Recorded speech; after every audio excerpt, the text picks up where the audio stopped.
Welcome to all of you in this video. Today we will discuss about बोली and उपभाषा। आज हम discuss करने वाले हैं कि व्हाट इज बोली एंड उपभाषा। बोली किसे कहते हैं और उपभाषा किसे कहा जाता है।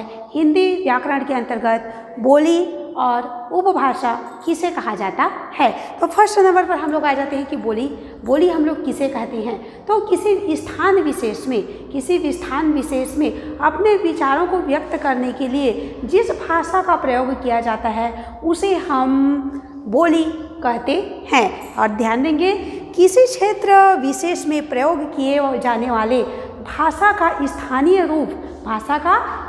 रूप अर्थात वहाँ उस स्थान के लोग अपने विचारों को जिस भाषा में प्रयुक्त करते हैं अर्थात जिस माध्यम में प्रयुक्त करते हैं उसे हम बोली कहते हैं। सीधा बोलने का अर्थ है कि किसी क्षेत्र विशेष में प्रयोग किए जाने वाले भाषा का स्थानीय रूप बोली कहलाता है। मतलब भाषा के स्थानीय रूप को किसी क्षेत्र विशेष में वहाँ के मनुष्यों के द्वारा जो भी भाषा का स्थानीय रूप में जो भी भाषा का प्रयोग किया जाता है उसे बोली कहते हैं। तो देखिए, किसी क्षेत्र विशेष में प्रयोग किए जाने वाले भाषा का स्थानीय रूप बोली कहलाता है। जैसे छत्तीसगढ़ क्षेत्र की बोली है छत्तीसगढ़ी। इस प्रकार से देखिए, हरियाणवी ये भी हम लोगों का बोली के अंतर्गत आता है।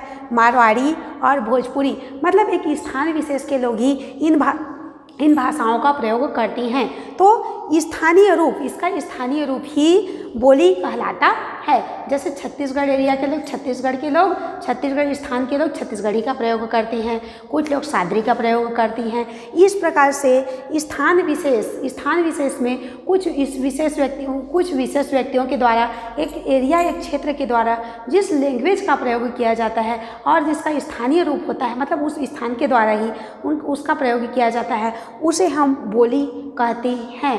मतलब बोला जा रहा है कि उपभाषा और भाषा का छोटा रूप बोली है जो कि कुछ भी स्थान विशेष के लोग ही उसका प्रयोग करते हैं। इसमें ना तो साहित्य की आज तक रचना हुई है और ना ही साहित्य की रचना अभी तक नहीं हुई है। तो इसे हम बोली कहेंगे। मतलब कुछ स्थान विशेष के लोग ही इनका प्रयोग करते हैं। इसका क्षेत्र सीमित होता है तो उसे हम बोली कहते हैं। जैसे हरियाणवी, मारवाड़ी, भोजपुरी, छत्तीसगढ़ी, सादरी, कुड़क, इस प्रकार से अनेक बोलियां हैं।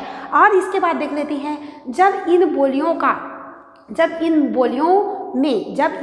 बोलियों में इस बोली का आकार बड़ा हो जाता है, इन बोलियों में साहित्य की रचना होती है। जब इस बोली में और किसी भी बोली में साहित्य की रचना होने लगती है तो वह उपभाषा बन जाती है। जब बोलियों का स्थान थोड़ा बड़ा हो जाता है, बोलिए या सिंपल बोलिए कि जब बोली का क्षेत्र बढ़ जाता है और उसमें साहित्य ग्रंथ की रचना होने लगती है तो उसे हम उपभाषा कहते हैं। जैसे देखिए, जब बोली का क्षेत्र बढ़ जाता है उसमें साहित्य की रचना की जाने लगती है तो बोली उपभाषा बन जाती है। मतलब बोली जो है वो स्थान विशेष पर सीमित रहती है तो बोली है।